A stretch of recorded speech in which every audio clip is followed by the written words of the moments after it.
Hello student. हमने पिछले video में सैंधव धर्म की विशेषताओं के बारे में पढ़ा था कि उनके द्वारा कौन कौन से धार्मिक विश्वासों या परंपराओं का पालन किया जाता था और उनके द्वारा कौन सी उपासना विधि का पालन किया जाता था। इन सब चीज़ों के बारे में हमने जाना था। आज की वीडियो में हम वैदिक धर्म की विशेषताओं के बारे में जानेंगे। जो वेदों में उल्लिखित धर्म है या जो वेदों पर आधारित धर्म है वो क्या कहलाता है? वैदिक धर्म कहलाता है। अब बात आती है कि वेद क्या है। ठीक है, तो वेद जो है, वेद शब्द विद धातु से बना है। वेद शब्द किससे बनता है? विद धातु से। और जिसका अर्थ क्या होता है? ज्ञान। जिसका अर्थ क्या होता है? ज्ञान होता है। ठीक है, और ये जो ज्ञान है वो कैसे पैदा हुआ? ये ज्ञान कैसे पैदा हुआ और कैसे इसकी जो है वेदों के रूप में रचना हुई? तो हमने देखा था कि वैदिक सभ्यता के जो निर्माता थे वो आर्य थे। क्या थे? आर्य थे। और उनमें बहुत बड़े बड़े ऋषि हुए थे। बहुत बड़े बड़े ऋषि हुए थे। और उन ऋषियों ने जो चिंतन मनन और साक्षात्कार किया, चिंतन मनन और साक्षात्कार किया, और उन क्षणों में जो है, जो ज्ञान की रश्मियां उनके मन पटल पर अवतरित हुई, जो ज्ञान की रश्मियां उनके मन पटल पर अवतरित हुई, उनको शब्दों और प्रतीकों के माध्यम से वेद मंत्रों के रूप में रचित किया गया। उनको शब्दों और प्रतीकों के माध्यम से वेद मंत्रों के रूप में मतलब रचित किया गया है। ठीक है, बाद में ये जो है मंत्र एक आदमी से दूसरे आदमी में पहुंच रहे, एक आदमी से दूसरे आदमी में पहुंच रहे, और बाद में इसके लिए अलग अलग परंपराएं स्थापित हो गई। जैसे गुरु शिष्य की परंपरा, पिता पुत्र की परंपरा। जैसे गुरु जो है शिष्य को इसके बारे में बताता था, पिता जो है पुत्र के को इसके बारे में बताता था, लेकिन वो मौखिक रूप से बताता था, मौखिक रूप से बताता था। और ये जो ज्ञान है वो एक पीढ़ी से दूसरी पीढ़ी में स्थानांतरित होता रहता था। लेकिन बाद में महाभारत काल में ऋषि वेदव्यास ने वेदों को संकलित किया, है ना, संकलित करके जो है संहिता का रूप दिया। और ये वेद कितने थे? 4 थे। वेद कितने थे? 4 थे। कौन कौन से? ऋग्वेद, यजुर्वेद, सामवेद और अथर्ववेद। 4 वेद थे। ठीक है, तो और ये वैदिक धर्म की जो जानकारी हमें मिलती है वो इन्हीं 4 वेदों से और इनके जो परवर्ती कुछ साहित्य आया था, आरण्यक, उपनिषद, ब्राह्मण ग्रंथ, इनसे हमें मिलती है। लेकिन आज का जो हमारा टॉपिक है वो है वैदिक धर्म। वैदिक काल को हम 2 भागों में बांटते हैं। वैदिक काल को हम क्या करते हैं?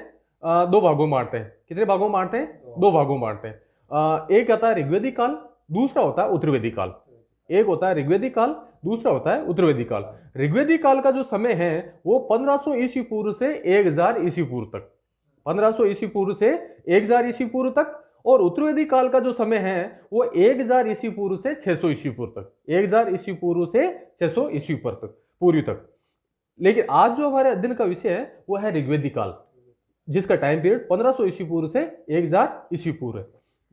ऋग्वेदिक काल के धार्मिक जीवन के बारे में हम पढ़ेंगे। ठीक है, और ऋग्वेदिक काल के धार्मिक जीवन के बारे में जानकारी देने का जो सोर्स है हमारे सामने वो है ऋग्वेद। कौन सा है? ऋग्वेद। एकमात्र ग्रंथ है जो हमें ऋग्वेदिक कालीन धर्म के बारे में जानकारी देता है, वो कौन सा है? ऋग्वेद। ठीक है, उत्तरवेदिक काल के धर्म के बारे में जानकारी देने के स्रोत तो बहुत ज्यादा है, लेकिन ऋग्वेदिक काल के धर्म के बारे में जानकारी देने का जो एकमात्र स्रोत है वो कौन है? ऋग्वेद काल के जो धर्म की विशेषता है उसके बारे में जानते हैं। जो इसकी पहली जो विशेषता है वो ये है कि मंदिरों या देवालयों का निर्माण नहीं किया। मतलब जो वैदिक धर्म था उसमें मंदिरों या देवालयों का निर्माण नहीं किया गया था। वहां पर ना तो मंदिर थे ना देवालय थे। ठीक है, जब धर्म की बात आती है तो हमारे दिमाग में एक इमेज बन जाती है मंदिर की, कि मंदिर तो होगा ही। लेकिन उस काल में जो है मंदिर नहीं था। क्या नहीं था? मंदिर नहीं था। क्यों नहीं था? क्योंकि उस समय जो आर्य थे वो पशुपालन का व्यवसाय करते थे। क्या करते थे? पशुपालन का व्यवसाय करते थे। हाँ, खेती भी बाद में शुरू करते हैं। ठीक है, और वो घुमंतु थे, कबीले के रूप में रहते थे। हाँ, एक स्थान से दूसरे स्थान पर जाते रहते थे, है ना। लेकिन जो है उन्होंने जो है मंदिरों का निर्माण नहीं किया था। हम देखते हैं कि बाद में जो है, बाद में जाके गुप्त काल में, गुप्त काल में जो है मंदिरों का निर्माण शुरू होता है। वैदिक काल में जो है मंदिरों का निर्माण नहीं था। ठीक है, अब दूसरा जो विशेषता है वो निश्चित कर दिया गया, है ना, मूर्ति पूजा को। बाद में जो विद्वान हुए उन्होंने जो है कैसे ही जो है अपने वाद विवाद के द्वारा निष्कर्ष निकाल के कह दिया कि वेदों में भी जो है मूर्ति पूजा का उल्लेख है, और एक जगह आता भी है, इंद्र की मूर्ति का उल्लेख आता है। लेकिन स्पष्ट रूप से मूर्ति पूजा का चलन नहीं था। वैदिक काल में मूर्ति पूजा का चलन नहीं था।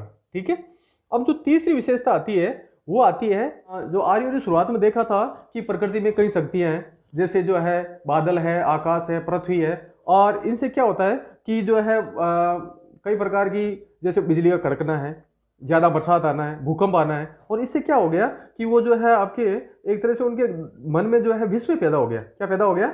विस्मय पैदा हो गया, डर पैदा हो गया, और जो है वो उनसे डरने लग गए कि भाई जो है ये क्या है, ये क्या है। तो आदमी क्या होता है कि डरता है ना, तब वो जो है किसी के सामने झुकता है। वो प्रकृति के सामने नतमस्तक हो गया। प्रकृति के सामने क्या हो गया? नतमस्तक हो गया, और उनकी पूजा करने लग गया। और प्रकृति में जितनी भी जो चीजें थी, प्राकृतिक शक्तियां थी, उन सब की वह क्या करने लग गया?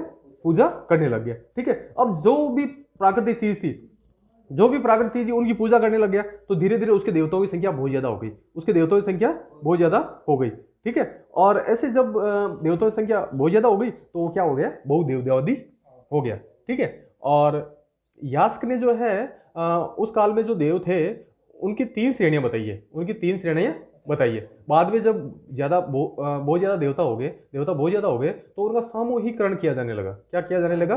सामूहिकरण किया जाने लगा, और उनको एक श्रेणियों में बांटा जाने लगा। श्रेणियों में बांटा जाने लगा। ठीक है, और उनकी 3 श्रेणियां बना दी गई। उनकी 3 श्रेणियां बना दी गई। ठीक है, और वो 3 श्रेणियां जो थी, पहली जो श्रेणी थी वो थी आकाश के देवता। कौन सी थी? आकाश के देवता। और आकाश के देवताओं में कौन कौन से थे? सूर्य था, धोष था, वरुण था, मित्र था, पुष्ण था, अदिति था, उषा और अश्विन। ये क्या कहलाते थे? आकाश के देवता। ठीक है, आकाश के देवता कहलाते थे।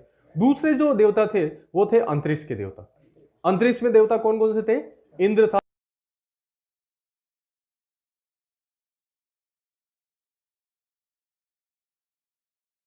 देवता। अब तीसरे जो देवता थे वो थे पृथ्वी के देवता। पृथ्वी के देवता कौन कौन से थे? अग्नि, सोम, पृथ्वी, बृहस्पति और सरस्वती। ये क्या थे?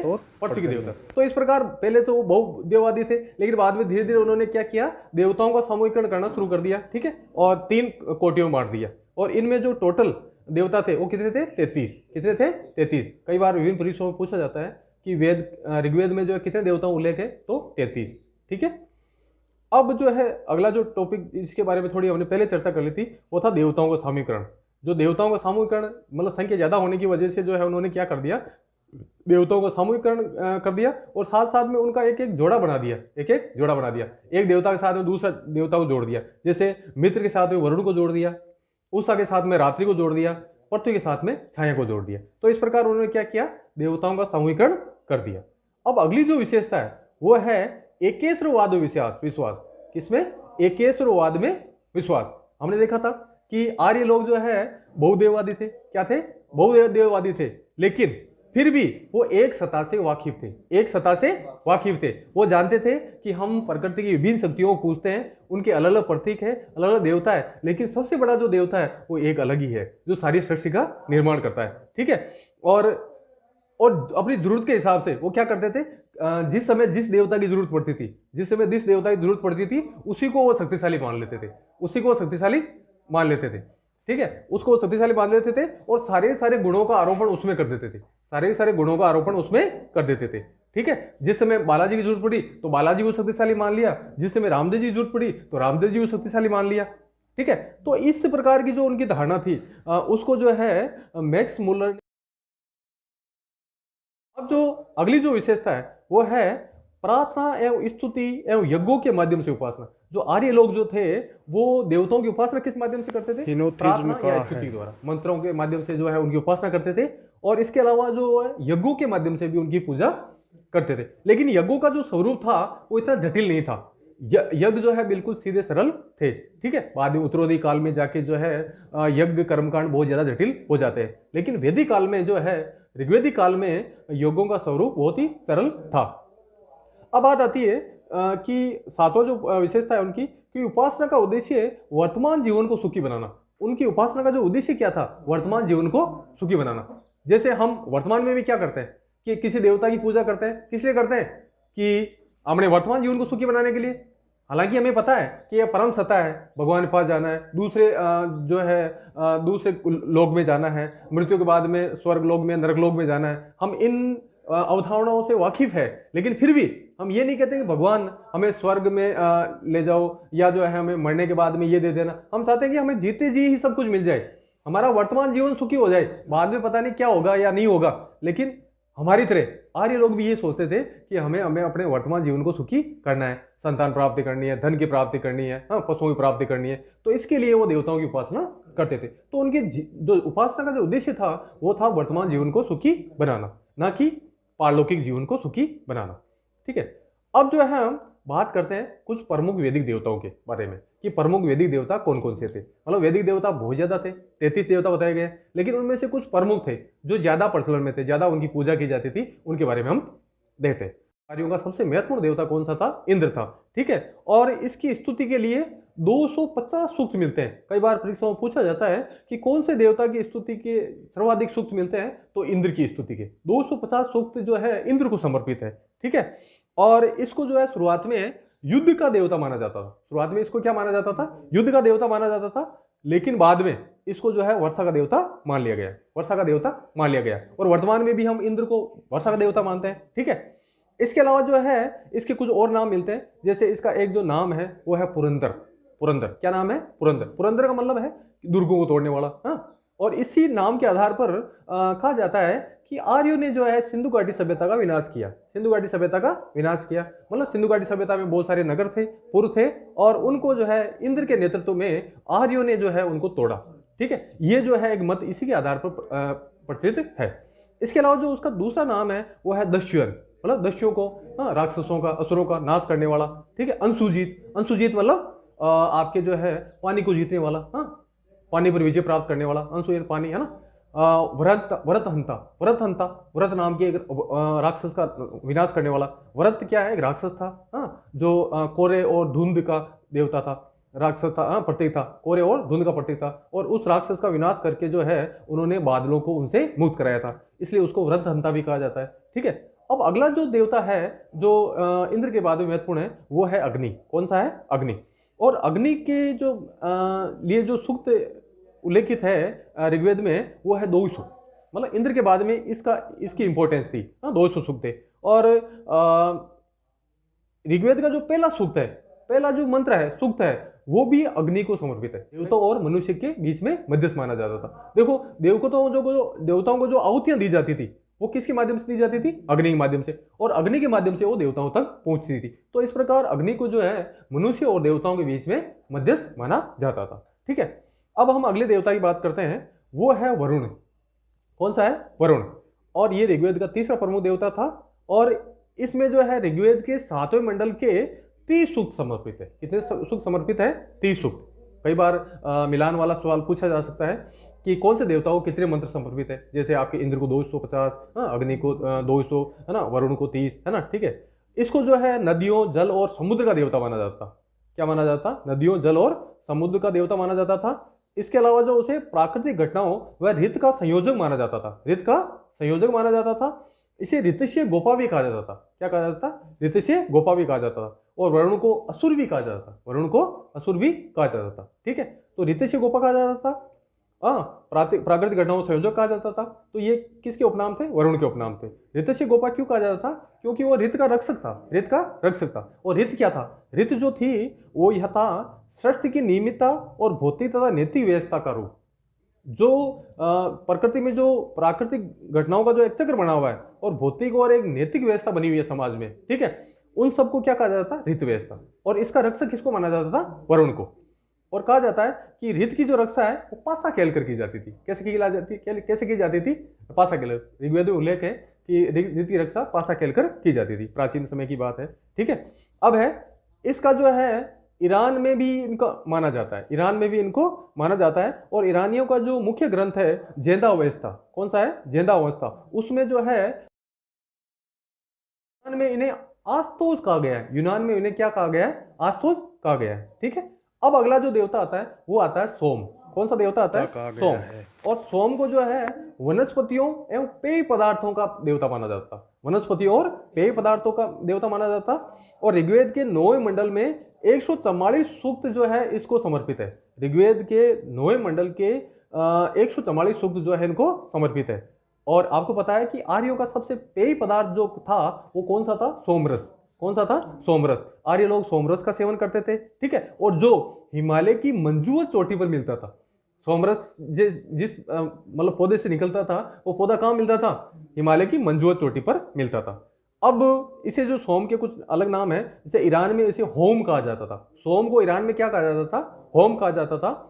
और यूनान में उसे डियासियस कहा जाता था। यूनान में इसे क्या कहा जाता था? डियासियस कहा जाता था। तो इस प्रकार सोम हो गया। अब अगला जो देवता है वो है रुद्र। कौन सा देवता है? रुद्र। रुद्र क्या था? ये शिव का रौद्र रूप है। किसका रूप है? रौद्र रूप है शिव का। और ये महामारी और प्राकृतिक आपदाओं से बचने के लिए जो है आर्य इनकी पूजा करते थे। किसकी? शिव की। और शिव के जो है सौम्य रूप भी है, रुद्र रूप भी है। सौम्य रूप शिव कहलाता है, रौद्र रूप रुद्र कहलाता है। और शिव के रुद्र रूप की पूजा कब की जाती थी? प्राकृतिक आपदाओं और महामारियों से बचने के लिए जो है शिव के रुद्र रूप की आराधना की जाती थी। ठीक है। अब अगला जो आता है वो आता है मरुत। कौन सा आता है? मरुत। ये रुद्र के पुत्र थे। रुद्र के पुत्र थे तो झंझावत के देवता माने जाते थे। छोटे छोटे जो झंझावत आते थे उनके देवता आते थे, देवता माने जाते थे। ठीक है। अब बात आती है अगली देवता जो इंपॉर्टेंट है वो है सरस्वती। क्या है? सरस्वती। इसे नदियों की देवता माना जाता था, नदियों की देवता माना जाता था और बुद्धि की देवी माना जाने लगा। और वर्तमान में भी हम सरस्वती को बुद्धि की देवी मानते हैं। ठीक है। अब बात आती है पूषण की। पूषण जो है ऋग्वेदिक काल में पशुओं का देवता माना जाता था। पूषण किसका देवता माना जाता था? पशुओं का देवता माना जाता था। लेकिन उत्तरवेदी काल में ये शूद्रों का देवता हो गया। क्या हो गया? शूद्रों देवता। कई बार पूछा जाता है कि उत्तरवेदी काल में शूद्रों देवता कौन सा था? तो पूषण था। कौन था? पूषण। और पूषण का जो रथ है उसको बकरे खींचते थे। कौन खींचते थे? बकरे खींचते थे। अब अगला जो देवता आता है उसके बारे में बात करते हैं हम, वो है अश्विन। कौन सा है? अश्विन। और अश्विन को जो है नास्ते भी कहा गया है। क्या कहा गया है? नास्ते भी कहा गया है। नास्ते के बारे में हमने पढ़ा था कि बोगुल्स्की नामक एक मध्य एशिया में एक अभिलेख मिला है, उसमें उसको लेकर आया था। ठीक है, नातस्य। ठीक है। ये पूषण के पिता है। जो पूषण जो शूद्र देवता है उनके पिता और उषा के भाई है। उषा के भाई है। ठीक है। और इसे चिकित्सा एवं लोक कल्याण का देवता माना जाता है। क्या माना जाता है? चिकित्सा और लोक कल्याण का देवता माना जाता है। और इनका जो महत्वपूर्ण कार्य क्या था कि वैदिक काल में एक ऋषि हुए थे च्यवन। क्या नाम था? च्यवन। उनको जो है उन्होंने च्यवनप्राश बनाना सिखाया था। क्या बनाना सिखाया था? च्यवनप्राश बनाना सिखाया था ऋषि च्यवन को। किसने सिखाया था? ये था अश्विन ने। ठीक है। और वर्तमान में भी हम च्यवनप्राश खाते हैं, विशेष रूप से सर्दी के मौसम में। ठीक है। च्यवनप्राश उस समय जो है बुद्धि और शक्ति के लिए उसका सेवन किया जाता था। और उसकी शुरुआत किसने की थी? ऋषि च्यवन ने की थी। ठीक है। अब बात करते हैं अगले देवता की, वो है अदिति। कौन सा देवता है? अदिति। और इसे देवताओं की माँ कहा जाता है। अदिति को क्या कहा जाता है? देवताओं की माँ। और जो वर्तमान में भारत माता जिसे हम मानते हैं, हाँ, उसका जो लिया गया, जिससे प्रेरणा ली गई है वो अदिति से ली गई है। जो भारत माता दिखाई जाती है, हाँ, भारत के नक्शे में झंडा लिए है ना। सूर्य को सविता भी कहा जाता है। ठीक है। ये प्रकाश का देवता है। ठीक है। और जो ऋग्वेद में जो गायत्री मंत्र आया है वो भी सूर्य को समर्पित है, सविता को समर्पित है। कई बार आता है कि गायत्री मंत्र किसको समर्पित है? तो सूर्य को या सविता को समर्पित है। गायत्री मंत्र कौन से वेद में आया है? ऋग्वेद में। ठीक है। ये कई परीक्षाओं में पूछा गया है। अब अगला जो आता है वो आता है अरण्यानी। क्या आता है? अरण्यानी। ठीक है। ये जंगल की देवी थी। ये जंगल की देवी थी। और इसका उल्लेख ऋग्वेद के 10वें मंडल के देवी सूक्त में मिलता है। ऋग्वेद के 10वें मंडल जो है उसके देवी सूक्त में मिलता है। ठीक है, अरण्यानी का। अब अगला जो है वो है उषा। और उषा को जो है ये अरुणोदय की देवी कहा जाता है। उषा को जो है अरुणोदय की देवी कहा जाता है और अश्विन की बहन कहा जाता है। तो इस प्रकार जो है हमने वैदिक धर्म की विशेषताओं के बारे में, उनकी उपासनाओं के बारे में, उनके प्रमुख देवताओं के बारे में अध्ययन किया। ठीक है। तो आपको अच्छी तरह समझ में आया होगा। अगले अध्याय में हम जो है उत्तरवेदी काल के धर्म की विशेषताओं के बारे में अध्ययन करेंगे।